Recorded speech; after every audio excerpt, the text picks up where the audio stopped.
Shabbat Shalom. Shabbat Shalom. Glad to see you. Good to have you here. I did talk again with Zachary this week. Zachary Bauer, new to Torah, August 24th, 25th. He's going to be here with us. He's excited about coming too, and I didn't want to overwork him and overuse him, so I, presented that to him. We'd do whatever he wanted to do, and of course he readily agreed to Friday night. And I said, about the Sabbath we could do one service, two services, three, whatever he wanted. He quickly agreed to three and said, let's do one that morning, and we eat lunch, and then we'll have an extended one right after lunch. And so I love that word, extended.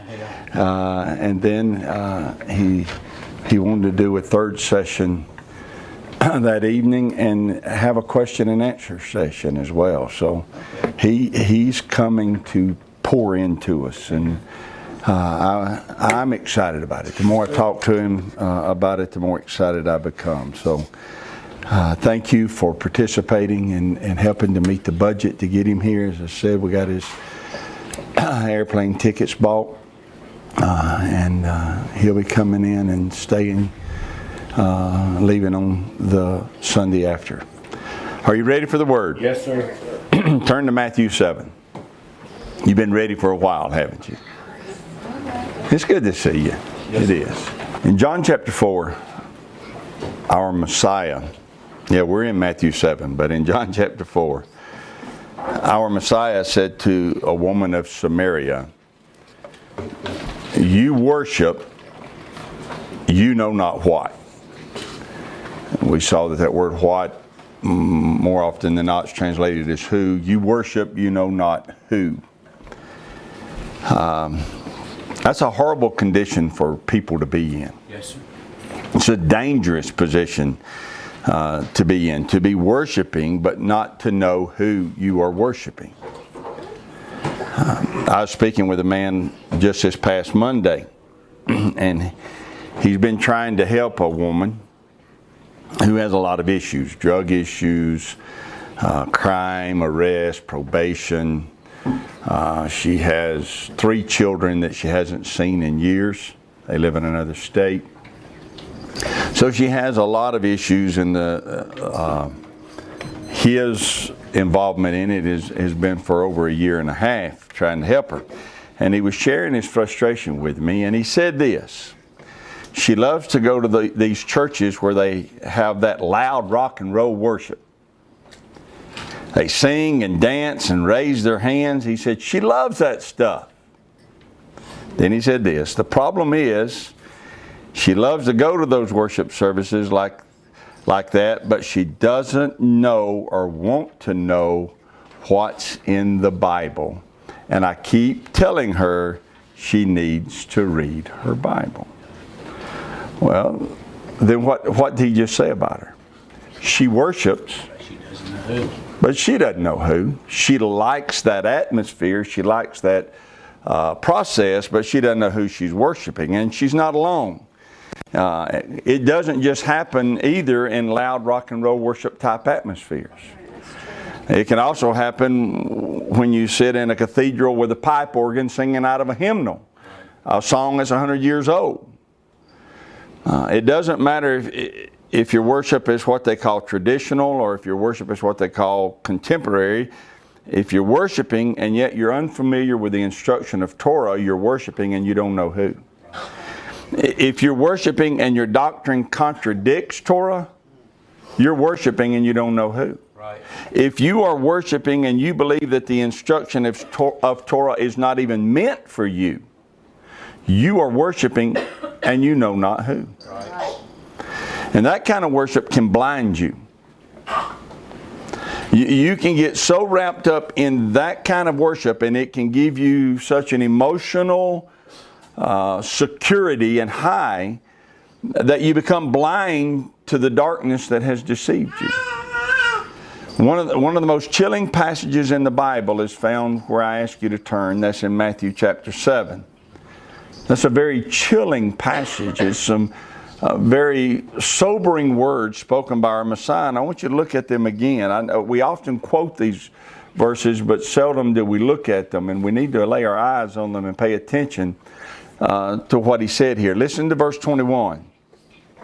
Not everyone, everybody say not everyone. Not everyone. So we get all hooked in here together. Not everyone that says unto me, Master, shall enter into the kingdom of heaven, but he that doeth the will of my Father which is in heaven.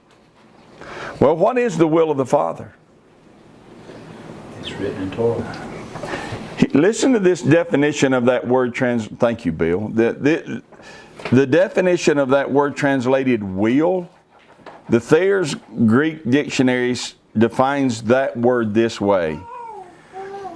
Will refers to what one has determined shall be done. What one has determined shall be done.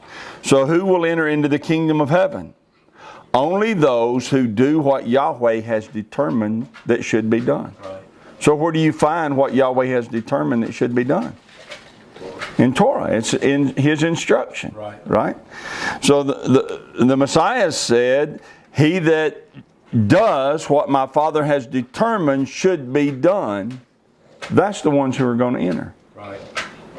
He said, many will call the Messiah Master. He says that won't get them in. Right. All you got to do is call Him your Lord. No. He said many are going to call Him Lord. Many are going to call Him Master. He said that won't get you in. Right. What Yahweh determined should be done, doing that gets you in. Right. And if your denomination or your church has taught you that what they call the Old Testament was written for somebody else, they have conditioned you to be one of those who worships and calls the Messiah Master, but who will not enter into the kingdom of heaven. Right. They've set you up for this very issue that he's talking about. This is not complicated. Messiah himself says it plain as day. Listen to him. Not everyone who calls me Master shall enter. And there are people being taught that that's all they got to do is say a prayer and just name Him your Lord and you'll get in. And he says it as plain as day. Not everyone who calls me Master shall enter. That ought to make us sit up and take notice. Yes, sir. Okay, sir, you've got my attention now. You have jerked the slack out of my chain. Not everybody that calls you Master is going to enter into the kingdom of heaven. Who is going to enter? Right. And he answers, only those who do what my Father has determined that should be done, those are the ones that will enter. Yes, sir. How much more plain can you get than that? Right? Verse 22. Many, not a few, not some, many will say to me in that day, Master, have we not prophesied in your name? And in your name have cast out demons, and in your name done many wonderful works? People, he's saying, people who call me Master, but who are oblivious to what my Father has determined that should be done, are going to be shocked on the day of judgment. Right. Notice this picture he paints. They're standing in front of Yahweh, and it's not going well.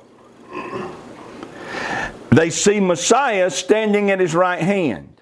Yeah. They are shocked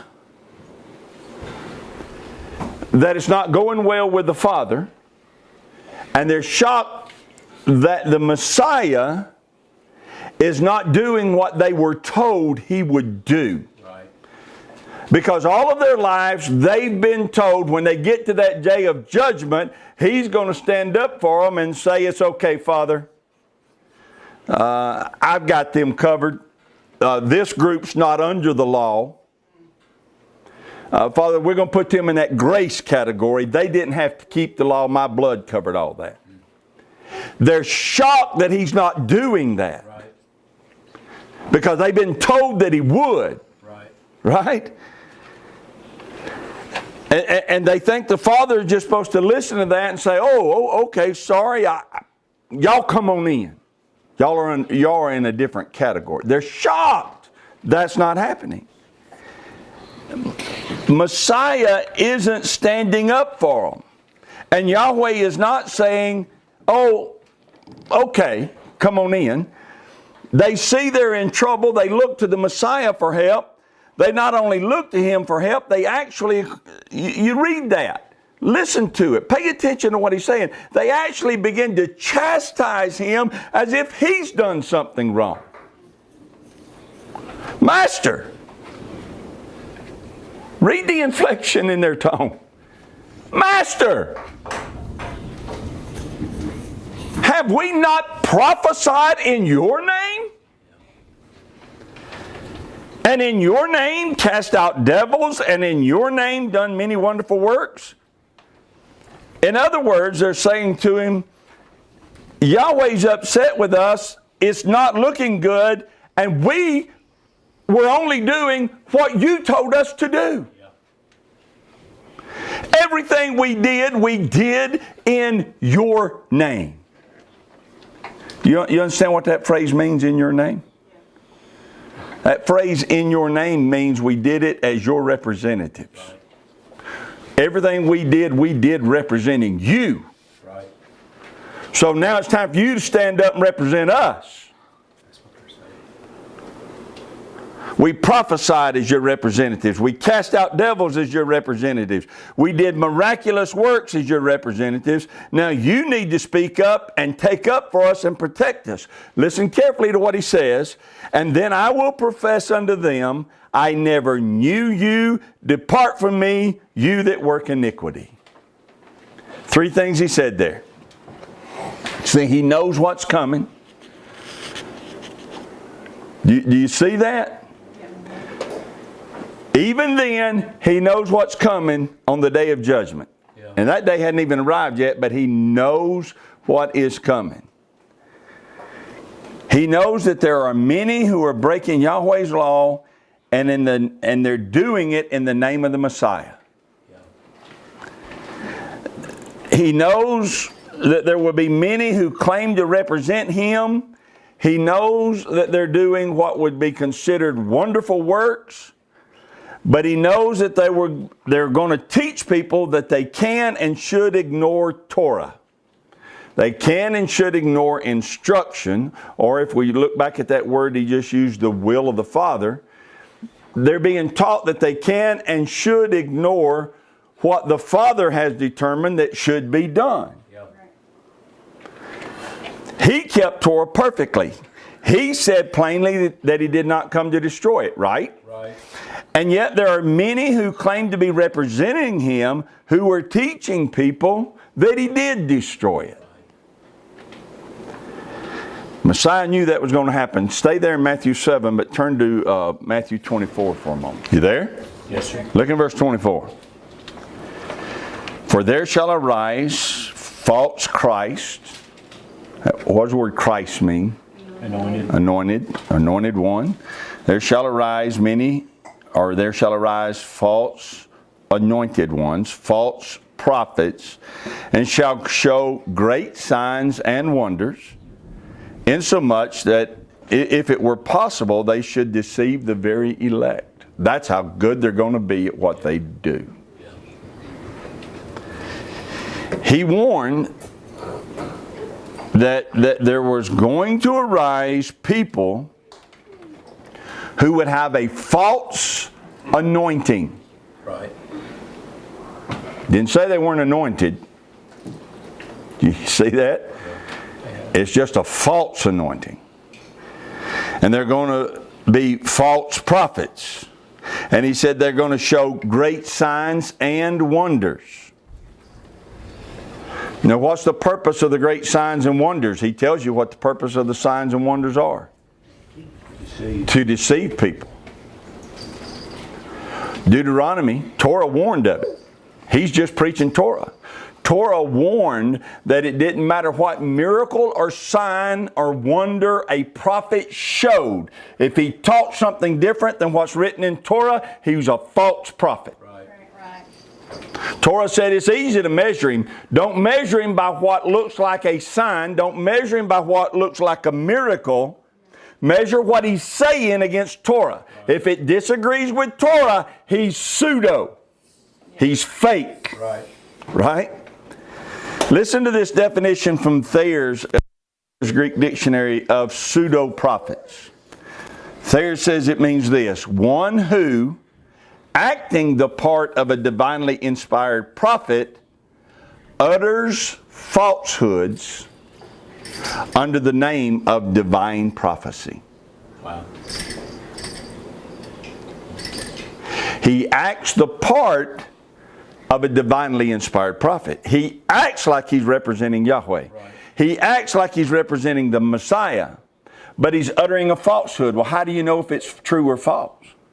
You've got to measure it against Torah. Right. If you can't measure it against Torah, then he will deceive you.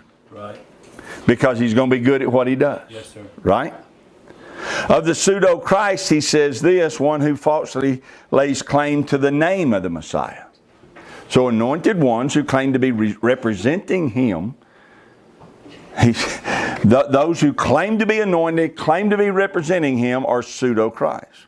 Well, Messiah knew and warned that there would arise people using his name who would claim to be speaking on his behalf, showing great signs and wonders, but who would be speaking falsehoods and by doing deceive many.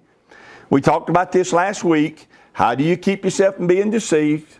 What makes wise the simple? The law. That's right. Torah makes wise the simple. We saw that in Psalm 19 last week. So Messiah warned there are going to be people who are skilled at deceiving you. Right. The only protection you have is Torah. Right. You say, well, no, I have the Holy Spirit. Absolutely. Guess what the Holy Spirit uses? He brings to remembrance what's written. Right? Okay. Well, those who are not made wise by Torah get deceived. They stand before Yahweh. We're back to Matthew 7. They're standing before Yahweh on the day of judgment. They're shocked at that it's not going well. They're shocked that the Messiah is not standing up for them. And they call out for him to do something. They say, hey, we did everything we did in your name. We did everything we did as your representative. Now it's time for you to stand up for us. And what does he say? Then I will prophesy to them, I never knew you. Depart from me, you workers of iniquity. So again, three things. What three things does he say? One, I never knew you. Two, depart from me. Three, you're lawless. Workers of iniquity. I never knew even at any time you. That negative that's used there is the most powerful negative that could possibly be used. It means never at all at any time did I even know you. You claim you represent me, but never at any time, not even did I know you. And then he said, separate yourself from me. Do not come over here and try to pull me into this as if I'm the one who condoned your dismissal of the Father's instruction. Wow.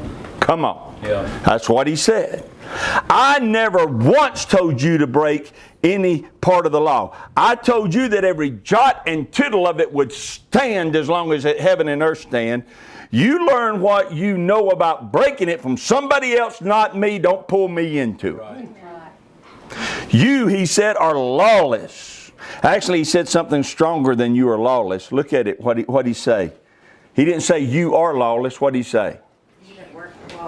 Work lawlessness. That word translated work means to toil and to labor. They labored at being lawless. They weren't lawless by accident. And they weren't lawless out of ignorance. They purposely defied the law. They had been taught to do so, but buddy, they did it.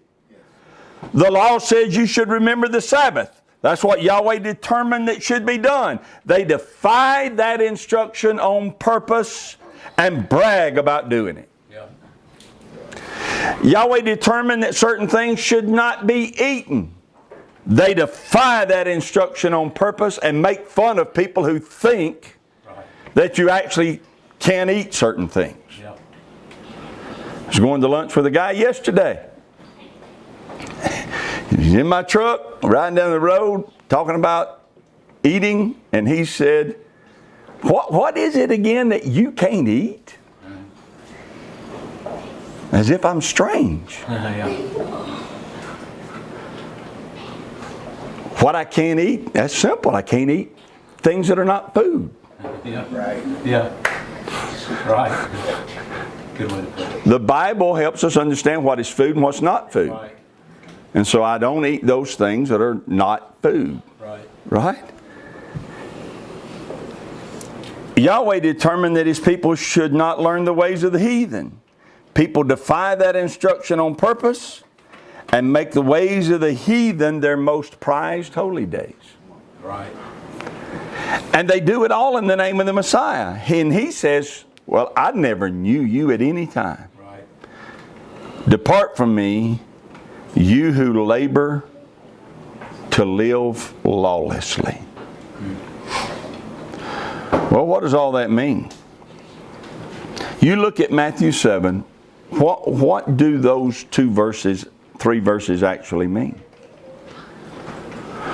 What He means is that on the day of judgment, He's going to stand up and tell a whole group of people, many people, the same thing He said to that Samaritan woman. He's going to say, yeah, it's true, you worshiped, but you didn't know who you were worshiping. That's what He's going to say to them. The woman of Samaria didn't know, but she's not the only one who doesn't know. But let's talk about this woman of Samaria for a moment. Do you know what Samaria is? Where Samaria is? What it was? Samaria was the capital city of the northern kingdom of Israel. It's not only a capital city, but it also refers to most of the region of northern Israel. The kingdom divided after the death of Solomon. You remember that? His son Rehoboam would remain as king of Judah, but a man by the name of Jeroboam would become king in the northern territory, and there would be 10 tribes, 10 of the 12 tribes who would declare their allegiance to Jeroboam. And from that point on, that northern territory was called Israel, and the southern territory was called, help me? Judah. Jerusalem was the capital city of Judah, and Samaria will become the capital city of Israel. The term Samaritan then, when we talk about this woman of Samaria, the term Samaritan then refers to people who were from the northern territory of Israel. To say a woman of Samaria is also to say a woman from the northern territory. All right? The reason I want to make that point is we need to see how far that Israel failed. A woman of Samaria, I'm not saying that she was of the 10 tribes, but she's from that region. She's from that area. And Messiah wasn't just referring to her, He was referring to them. How far did Israel fall? From the time the kingdom split until the Messiah, how far did they fall? They fell so far that they had been dispersed among the nations.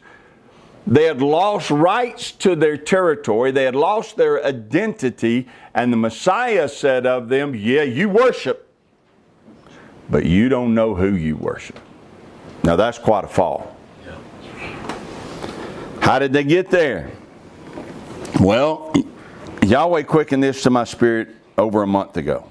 And we've been talking about it for the last few weeks. The phrase I heard in my spirit was, the sins of Samaria, the sins of America. There is a parallel between the two. Samaria fell so far that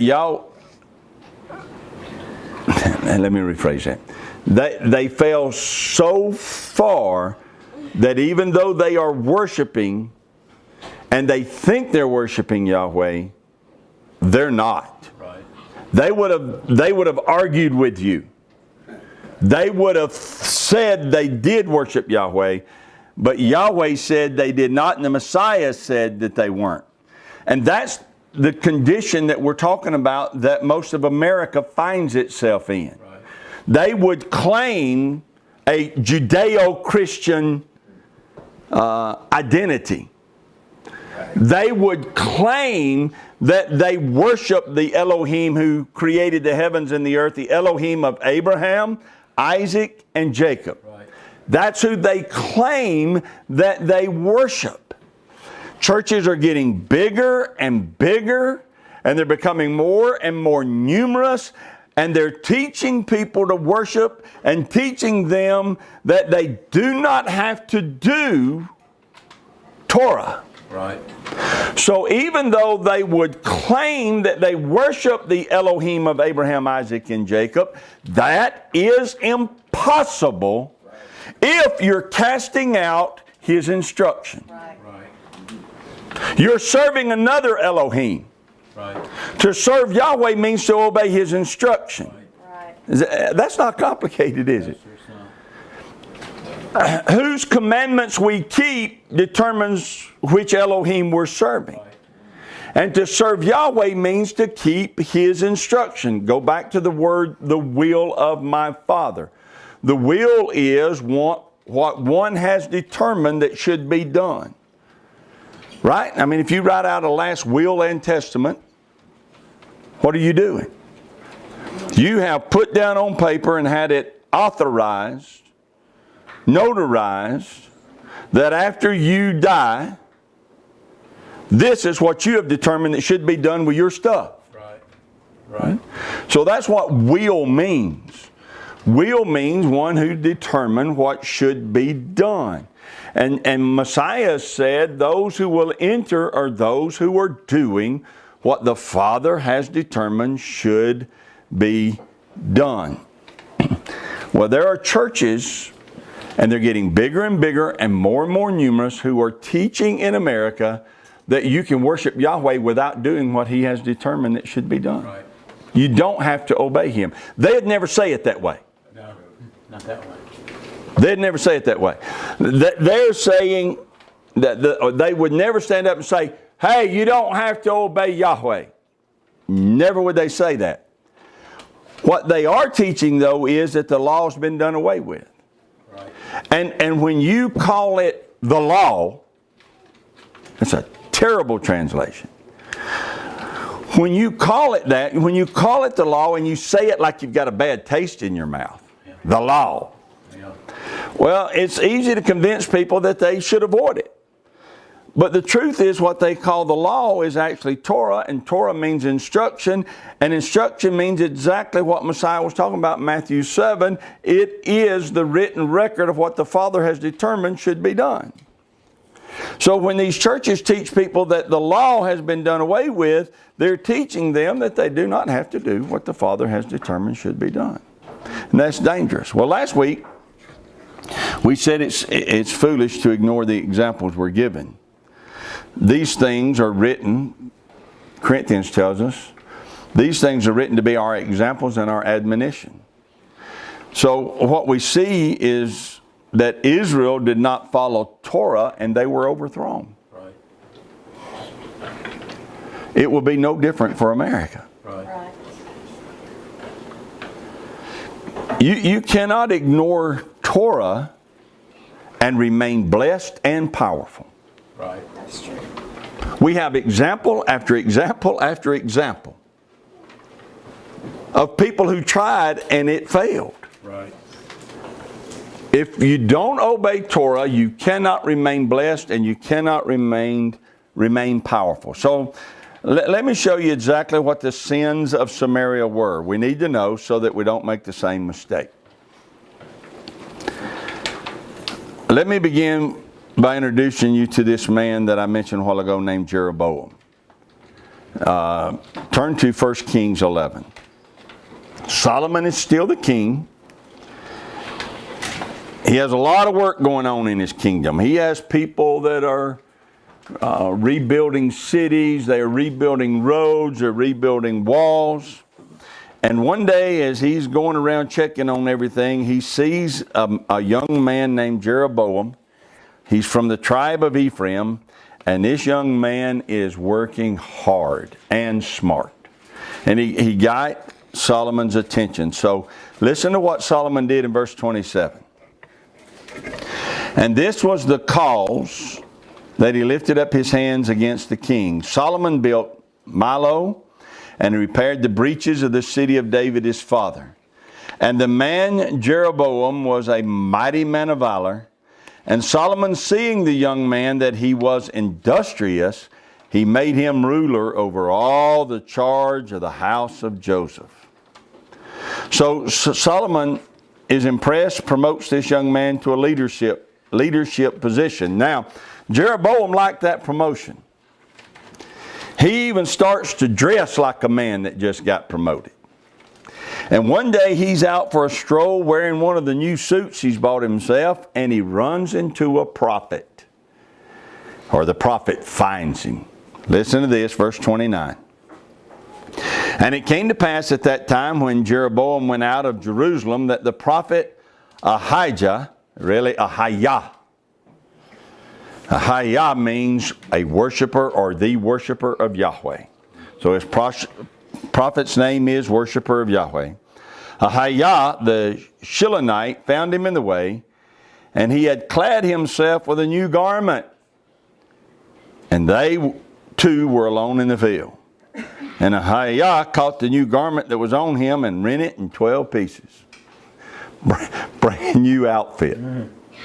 You had to be bold to be a prophet of Yahweh. Yeah. It's not made for the weak. No. That's not a position the weak can fill. Right. This man walks up to an official, a man who holds an official position in the cabinet of Solomon, rips his garment off of him and tears it in 12 pieces. Yeah. That's bold. Yes, sir. And he said to Jeroboam, take thee 10 pieces, for thus saith Yahweh, the Elohim of Israel. Behold, I will rend the kingdom out of the hand of Solomon, and I'll give 10 tribes to you. But he shall have one tribe for my servant David's sake, and for Jerusalem's sake, the city which I have chosen out of all the tribes of Israel.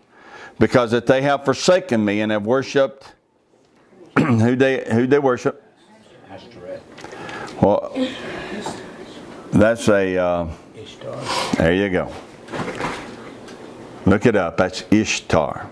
How's Ishtar pronounced in English? Easter. Easter. Same thing. And when you read 1 Kings, 2 Kings, you'll see her show up over and over and over again, this fertility deity named Ishtar. Please understand that Israel, Judah, did not forsake Yahweh so they could worship Ishtar. They liked some elements associated with Ishtar and brought them in and included them in their worship of Yahweh. Which is exactly what happens with Easter today. Yes, sir. Right. These things are written for our examples. Yes, sir. Yahweh didn't like it then. He doesn't like it now. Let me rephrase that, shall I? I mean, I may as well be bold. Yahweh would not tolerate it then, Right. and He's not going to tolerate it today. Right. Because that they had forsaken me and have worshipped Ishtar. They would say we didn't forsake Him. We're going to see in a minute how clear this is that they would say that. They worshipped Ishtar, the goddess of the Zidonians, Chemosh, the Elohim of the Moabites, and Milcom, the Elohim of the children of Ammon, and have not walked in my ways to do that which is right in my eyes and to keep my statutes and my judgment as did David his father. Now, how do we know that they didn't do what was right in Yahweh's eyes or keep His statutes and His judgments? Because if they was keeping His statutes and His judgments, none of these other Elohims would have even been mentioned. Right. How would they know what's right to do and what's not right to do? How would they know? Where do you find out what Yahweh has determined that should and should not be done? Torah, right? So He's saying they haven't done right. They have ignored what I determined that should be done. Verse 34. Howbeit, I will not take the whole kingdom out of his hand, out of Rehoboam's hand, but I will make him prince all the days of his life for David my servant's sake, whom I chose, because he kept my commandments and my statutes. I'm protecting Solomon because of who his dad was. Right.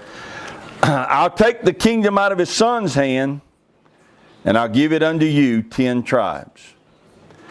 And unto his son will I give one tribe, the tribe of Judah, that David my servant may have a light always before me in Jerusalem, the city which I have chosen to put my name there.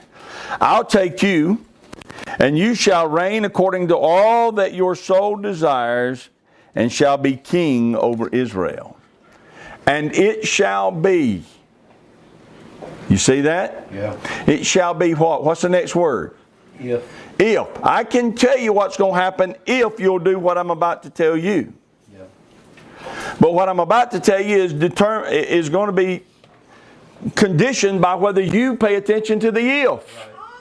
It shall be if you will hearken unto all that I command you, and will walk in my ways, and do that is right in my sight, to keep my statutes and my commandments, as David my servant did, that I will be with you and build you a sure house, as I built for David, and will give Israel unto you. Remember how we said last week that people tend not to pay attention to examples? You can have a perfect example in front of your face and condition yourself to think, well, that happens to everybody else, it wouldn't happen to me. Right. Here, the prophet of Yahweh is talking to Jeroboam in a field where he's just tore his garment into 12 pieces. Said, here, pick up 10 of those. Those are yours. And here's what Yahweh says. I'm going to protect Solomon, but I'm going to rend the kingdom from his son's hand. And I'm going to make you king over 10. Now here is the reason I'm doing that. Is because they haven't done what's right. They haven't walked in my statutes. They haven't kept my commandments. But it shall be that if you will. Yeah. If you will. If you'll do what's right, keep my statutes, follow my commandments, I'll be with you. Well, what's the opposite of that? You don't, I won't. If you don't, same thing going to happen to you. It just happened to them. I'll rend it from your hand. I'm not going to be your Elohim. If you don't, I will not. Verse 39. And I will for this afflict the seed of David, but not forever. Solomon sought therefore to kill Jeroboam. Now, why did Solomon try to kill him? Well, word got out about what happened in that field. A young man couldn't keep his mouth shut about a prophet jerking his garment off, tearing it in pieces. Hey, y'all, prophet said, I'm going to be the king. Yep. Right? Jeroboam arose, fled into Egypt unto Shishak, the king of Egypt, and was in Egypt until the death of Solomon. Well, Solomon dies. Rehoboam, his son, next in line to be the king. But the people are tired. Yeah.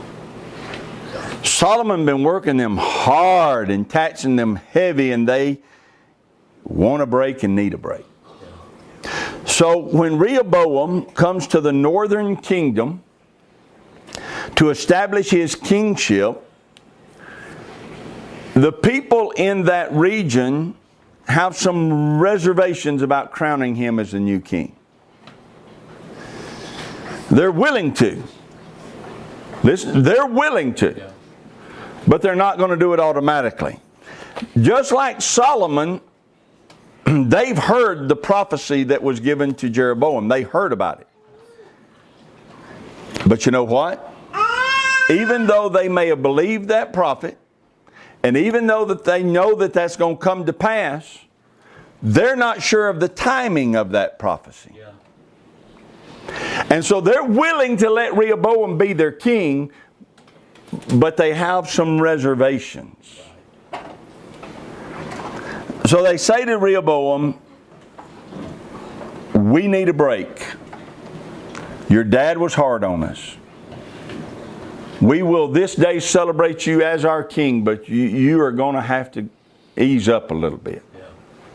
Yeah. Rehoboam said to them, you think my dad was hard? Yeah. You hadn't seen anything yet. I'm going to show you what hard is. Yeah. And they said to him, no, sir, you will not. You're not going to be our king. This man standing right here just returned from Egypt, where he'd been hiding because your dad tried to kill him. See him standing here? He's already got a prophecy that he's going to be the king. He's our king. From this day forward, he's our king, not you. 10 of us are going with him.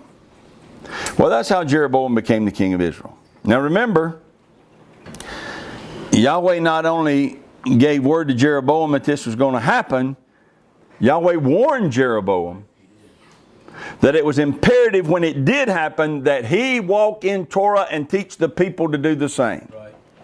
But he didn't do that. What Jeroboam did was begin to establish some religious practices that took root and became what I'm calling the sins of Samaria. They led this nation to forsake Yahweh and to become overthrown and to be scattered among the nations. So let's go read that, shall we? Y'all still okay? Yes, sir. Let's read what Jeroboam did, 1 Kings 12. Look at verse 25. Then Jeroboam built Shechem in Mount Ephraim, and he dwelt therein, and went out from there and built Penuel. And Jeroboam said in his heart, now shall the kingdom return to the house of David. If this people go up to do sacrifice in the house of Yahweh at Jerusalem, then shall the heart of this people turn again unto their Lord, even unto Rehoboam king of Judah, and they'll kill me and go again to Rehoboam king of Judah. Whereupon the king took counsel, and he made 2 calves of gold, and he said unto them, to the people, it's too much for you to go up to Jerusalem. Come on. He's making out like he's doing them a favor. Right. He's helping them out. I'm doing this for y'all. Yep. I preach grace to you because it's too much for you to have to do the law. Yep. Well, nobody can do it. Nobody can keep that. Wow. Yeah. He's doing it for the people. It's too much. Behold your Elohims, O Israel, which brought you up out of the land of Egypt. And he set the one in Bethel, and the other put he in Dan. And this thing became a sin. For the people went to worship before the one, even unto Dan. And he made a house of high places. And he made priests of the lowest of the people, which were not of the sons of Levi. And Jeroboam ordained a feast in the 8th month on the 15th day of the month, like unto the feast that is in Judah, and he offered upon the altar. So did he in Bethel, sacrificing unto the calves that he had made, and he placed in Bethel the priest of the high places which he had made. He had made the priest and he made the high places. So he offered upon the altar which he had made in Bethel the 15th day of the 8th month, even in the month which he had devised of his own heart, and ordained a feast unto the children of Israel, and he offered upon the altar, and he burned incense. So let's make a list of what he did. He separated himself from Judah. Didn't want to have anything to do with them anymore. Separated himself from Jerusalem. He decided we don't have to be connected to them anymore. 2,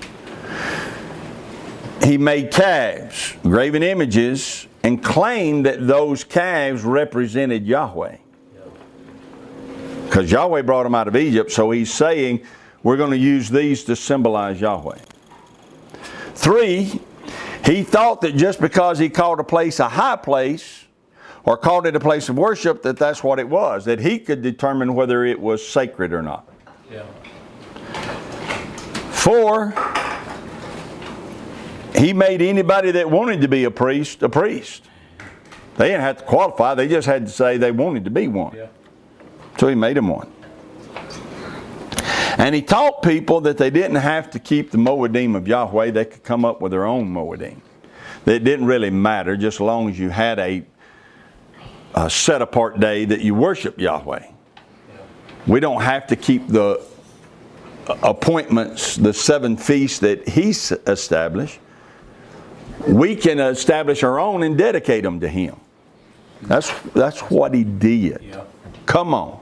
Yep.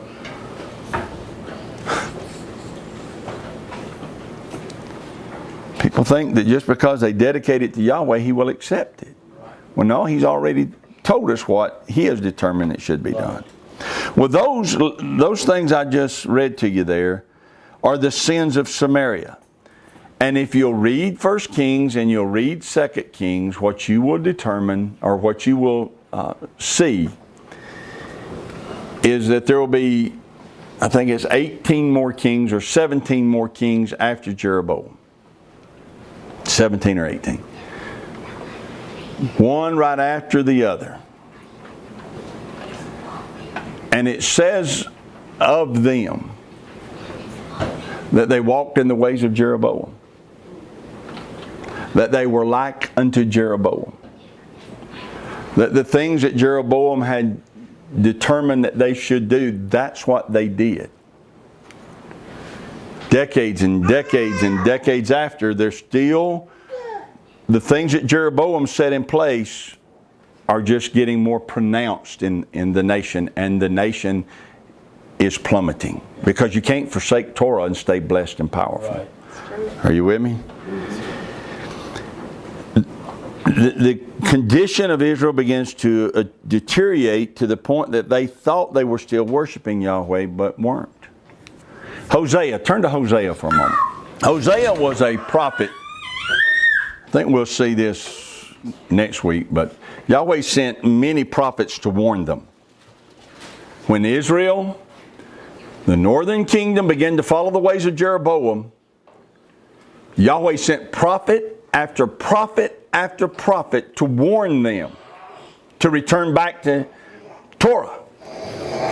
Hosea was one of those prophets. Listen to what Yahweh said about Israel through this prophet Hosea. Hosea chapter 8, look in verse 1. Set the trumpet to your mouth. He shall come as an eagle against the house of Yahweh, because they have transgressed my covenant and trespassed against my law. He's talking about Assyria. Assyria is fixing to come and wipe you out. And it's not because they're stronger.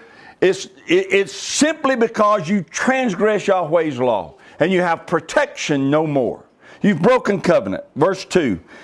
Israel shall cry unto me, my Elohim. We know you. Let that sink in. Yeah. When your destruction comes, you're going to be shocked because you think you're worshiping me and that we have a relationship. You're going to say, we know you. And I'm going to say, I never at any time knew you. Right. Wow. Verse 3. Israel has cast off the thing that is good. The enemy shall pursue him. They have set up kings, but not by me. Yeah. They have made princes, and I knew not. Of their silver and their gold have they made them idols, that they might be cut off. Your calf, O Samaria. Referring to that one set up in Bethel and that one set up in Dan.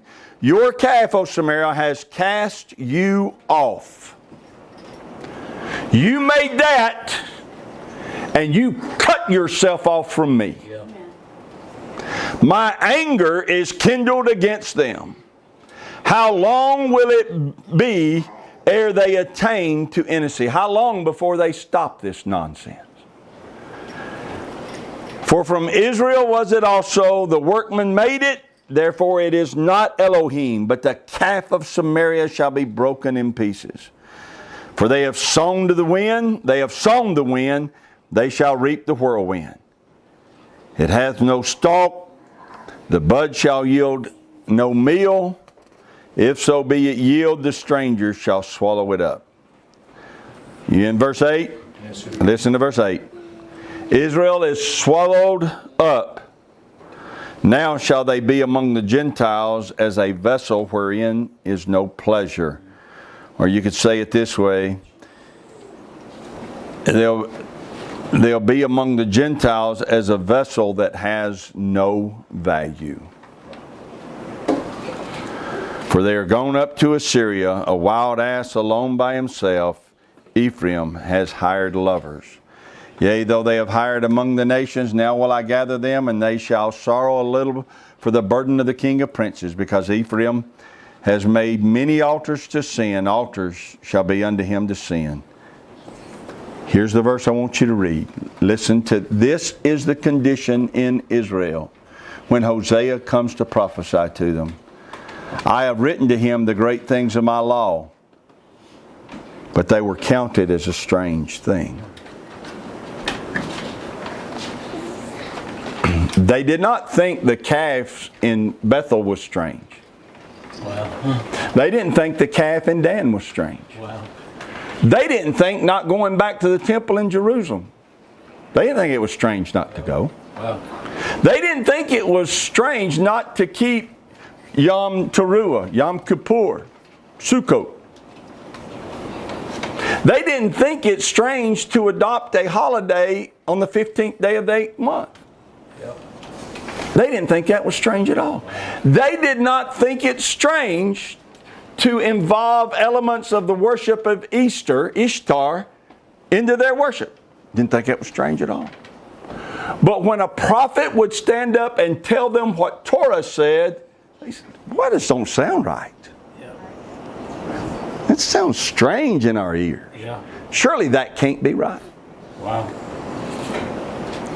The way of truth, Peter says, gets evil spoken of. Yeah. Is that not the condition in America? It is. People don't think it's strange at all to have a trunk or treat, Right. a judgment house. They don't think it's strange at all to dress up their children and celebrate Halloween. They don't think it's strange at all to bring a Babylonian fertility deity in and use all the elements associated with her to celebrate what they call the resurrection of the Messiah. Yeah. They don't think it's strange at all to just make the most holy day of the year a made-up day, December the 25th. And try to ignore the fact that it's connected to a Roman sun god, Yeah. Saturnalia. See, they don't think that's strange at all. But tell them they ought not eat pork. What kind of weirdo are you? Right. Right. Are you with me? Tell them we ought to remember the Sabbath. Well, that just sounds strange. Yeah. So often people read verses like this and don't pay attention to what it actually said. Right. Don't know what it says. The law seems strange.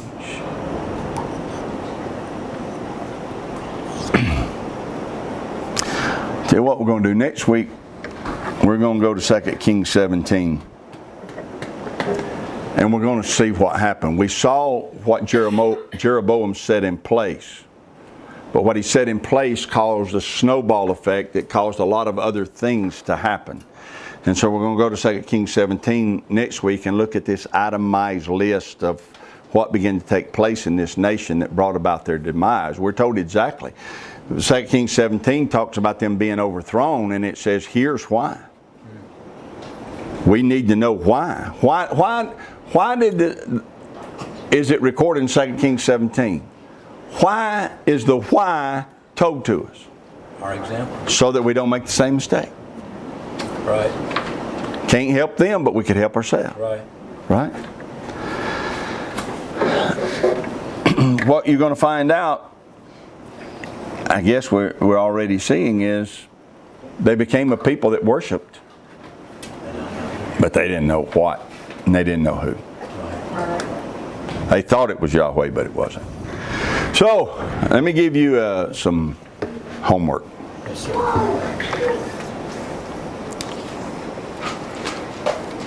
Go home and read 1 Kings and 2 Kings. Both of them? Yeah, both of them. Really. If you just sat down and did it, you could do it in 2 hours. You spread that out over a week, that's not a lot of time. Here's what I'd encourage you to do. I did this back in 1977 when I was living in Hillsboro, Kansas. 18 years old, living in Hillsboro, Kansas. I took my Bible and a notepad, and I was reading through my Bible. When I got to 1 Kings, 2 Kings, I got to noticing what they were doing. And so I said I took a notepad. I did not. There were some blank pages in that Bible. I still have that Bible. Blank pages in that Bible, and so I went to those blank pages and I drew me a column, and I made headers at the top. I said, Judah and Israel. And then Rehoboam, king of Judah. Jeroboam, king of Israel. And as you're reading 1 Kings and 2 Kings, do that. Everywhere it tells you, it will tell you. During the 12th year of the reign of Jeroboam, so-and-so was the king of Judah. During the 8th year of the reign of this king in Judah, so-and-so became the king of Israel. And it chronicles it for you. Write it down, it'll help you. And you'll see these kings, and then what begins to happen is you begin to identify what prophet was prophesying in what region. You know, Isaiah says in the year that King Uzziah died. Well, you read, you find, well, Uzziah was a king in the southern kingdom. So that's where Isaiah was living in the days of Uzziah, and he was part of that southern kingdom, see. You'll find out that Elijah and Elisha were prophesying in the northern kingdom. They're having to deal with Ahab and Jezebel and that whole group. So, not for my benefit, but for yours. Yes, sir. Go home, read 1 Kings, 2 Kings. Yahweh bless you and keep you. Yahweh make His face shine upon you and be gracious to you. Yahweh lift up His countenance upon you and give you peace as His name is put upon you.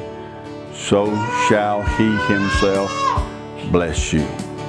We learn, we keep, we do His commandments so that we not only worship, but so that we know who we worship.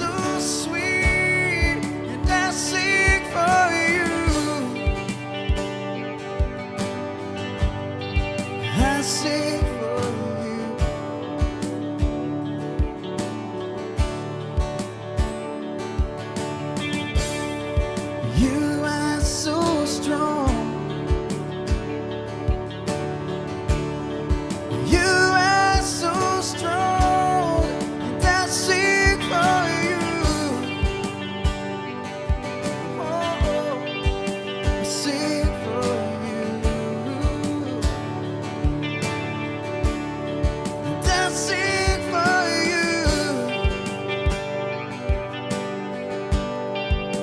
see